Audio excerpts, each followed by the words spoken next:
ada bumbu yang akan dihaluskan seperti cabai merah, kemiri, bawang merah dan terasi.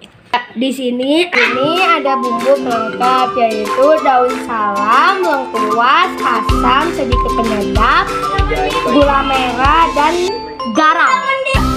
Ini kita akan memasak sayur asam.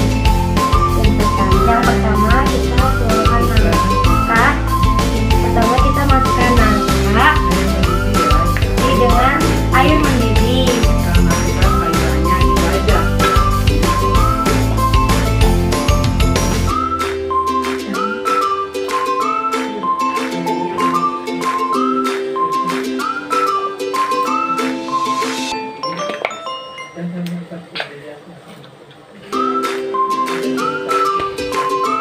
Lalu kita tutup.